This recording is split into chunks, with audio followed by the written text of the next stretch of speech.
여러분은 이런 의문을 가져본 적이 없으신가요? 왜 남반구에서는 육지가 차지하는 비율이 겨우 5분의 1밖에 되지 않을까요? 왜 남반구에는 전 세계 인구의 단 10%만이 살고 있을까요? 그리고 왜 남반구의 고위도 지역에서는 배가 거의 다니지 않을까요? 어쩌면 그곳에는 마물이 있을지도 모르고 교활한 바다 괴물이 살고 있을지도 모릅니다. 혹은 그 유명한 스킬라와 카리브디스가 있어서 어떤 배도 그 사이를 빠져나갈 수 없는 것일지도 모르죠. 여러분 안녕하세요.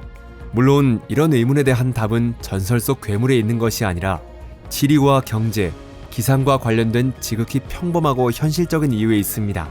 여러분, 토픽에 오신 것을 환영합니다. 이제부터 그 이유를 철저히 파헤쳐볼게요. 그럼 시작하겠습니다.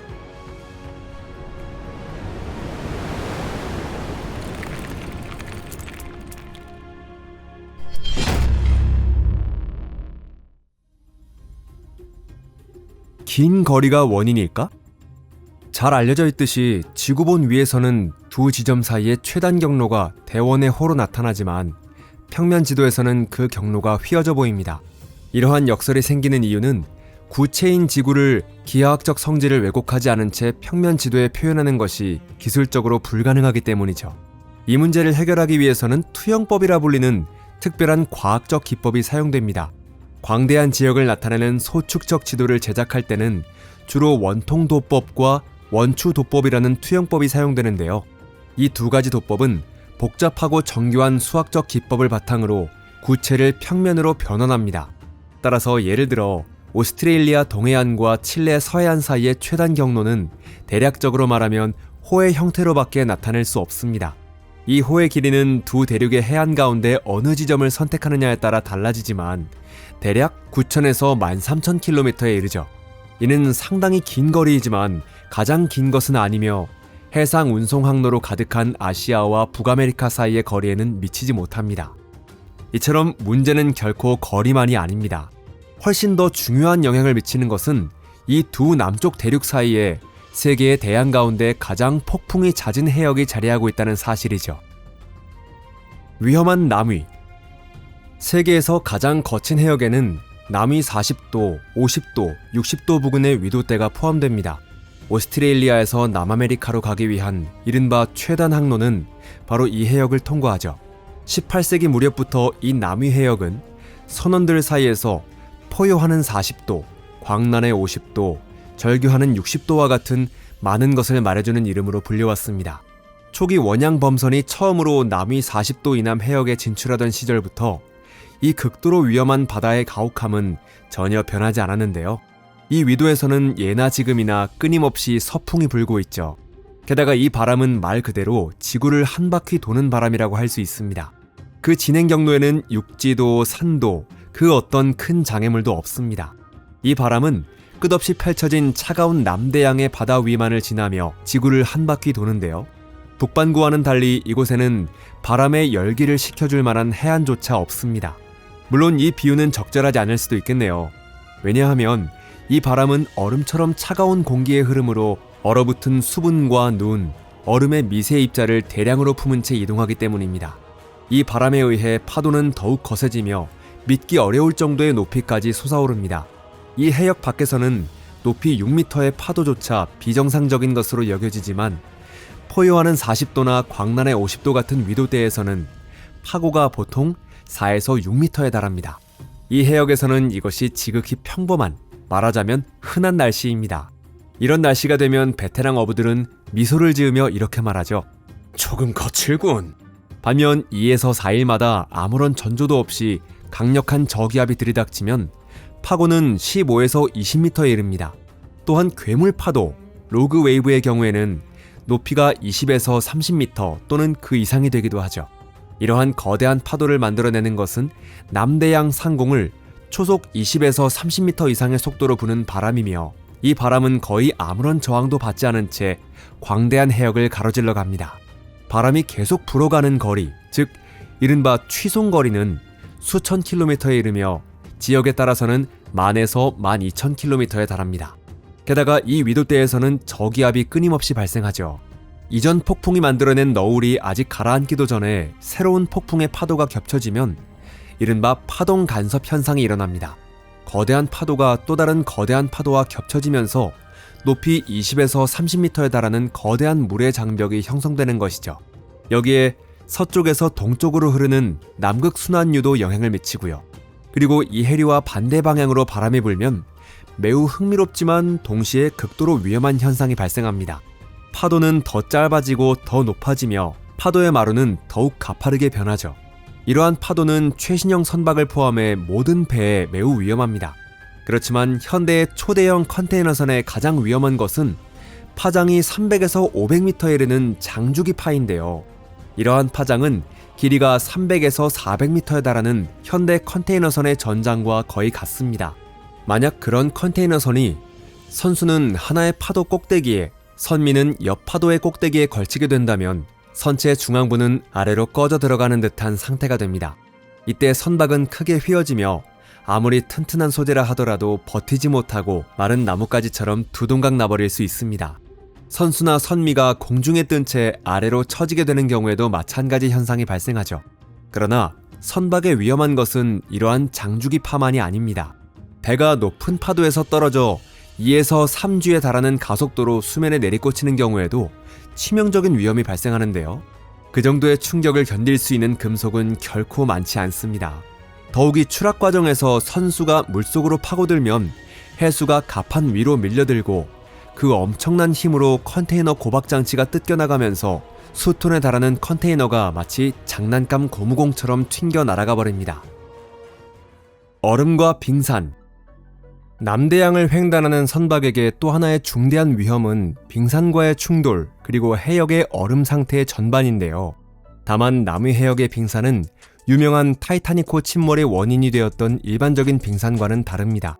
남반구의 고위도 지역에서는 빙산 또한 독특한데 그 대부분은 남극 대륙의 대륙빙하에서 떨어져 나온 거대한 탁상형 얼음덩어리입니다. 때로는 그 크기가 수십 킬로미터에 달하고 면적은 수천 제곱킬로미터에 이르기도 하죠. 그러나 선박에 있어 주된 위험은 이러한 거대한 얼음덩어리가 아닙니다. 적어도 이런 얼음덩어리는 우주에서도 쉽게 확인할 수 있죠. 선박에 훨씬 더 큰 위험을 초래하는 것은 크기가 수미터 정도인 작은 얼음덩어리들입니다. 이러한 작은 얼음덩어리에는 여러 종류가 있는데 예를 들어 그라울러, 크기 1에서 5m 정도의 작은 얼음 조각이나 버기비츠, 10에서 15m 정도의 얼음덩어리 등이 있죠. 이런 작은 얼음덩어리는 수면 위로 드러난 부분의 높이가 1m에도 미치지 않는 경우가 많습니다. 설령 파도가 거의 없다고 하더라도 함교에서 이런 얼음덩어리를 발견하는 것은 불가능한데요. 앞서 설명드렸듯이 이 해역에서는 가장 작은 파도조차도 상당한 높이를 가지고 있기 때문이죠. 그러나 이러한 얼음덩어리들 가운데 가장 작은 종류와 충돌하더라도 현대의 최신 선박조차 치명적인 손상을 입을 수 있습니다. 왜냐하면 수면 위로 드러난 부분은 얼음덩어리 전체의 10%도 되지 않으며 나머지 90%는 물속에 숨어있기 때문이죠. 게다가 이런 얼음덩어리는 콘크리트에 맞먹을 정도로 단단합니다. 선박과 충돌할 경우 겨우 3에서 5m 정도 크기의 얼음덩어리라 해도 프로펠러 날개를 휘게 만들거나 외판을 뚫어버릴 만큼의 위력을 지니고 있습니다. 간단한 계산만 해봐도 알 수 있듯이 선박이 18에서 22노트, 시속 33에서 40km로 얼음덩어리와 충돌할 경우 그 충격은 환산하면 수십 톤에 달하는 힘이 될 수 있습니다. 이러한 충돌로 인해 선체 일부가 파괴될 수 있으며 다시 말해 구멍이 뚫릴 수 있고 그 결과 선수 구획이 침수될 수도 있습니다. 밤중에 작은 판상 얼음이 바다를 가득 뒤덮고 있는 해역으로 선박이 들어간 상황을 상상해보세요. 배를 자유롭게 조종할 수 없기 때문에 선체에 여러 개의 구멍이 동시에 생길 우려가 있으며 항해 불능 상태에 빠져 침몰할 위험마저 있습니다. 이는 어디까지나 이론적인 가정에 불과하지만 과거에는 소형 포경선들이 실제로 이러한 상황에 여러 차례 처한 적이 있었죠. 이보다 더 자주 발생하는 것은 선체 착빙 현상이며 이 현상은 기온이 0도씨 이하일 때 발생합니다. 이미 말씀드렸듯이 이러한 기온에서 바다가 거칠어지고 강풍이 부는 것은 남반구 고위도 지역에서는 매우 흔한 기상 조건입니다. 이러한 날씨에서는 파도와 물보라가 갑판과 그 위의 구조물에 쏟아져 내린 뒤 순식간에 얼어붙습니다. 그 결과 얼음층이 여러 겹으로 쌓이며 선수, 갑판, 컨테이너, 안테나, 마스트, 함교 등 노출된 모든 부분을 완전히 뒤덮게 됩니다. 얼음은 흘수선 위에 쌓이기 때문에 선박은 불안정해지고 한쪽으로 기울어지기 쉬워집니다. 선박의 무게는 급격히 증가하며 그 증가분은 500에서 1000톤 혹은 그 이상에 달할 수 있기 때문에 이러한 경향은 더욱 심해집니다. 또한 얼음 때문에 조타 장치도 움직이지 않게 되어 선박은 조종 불능 상태에 빠지죠.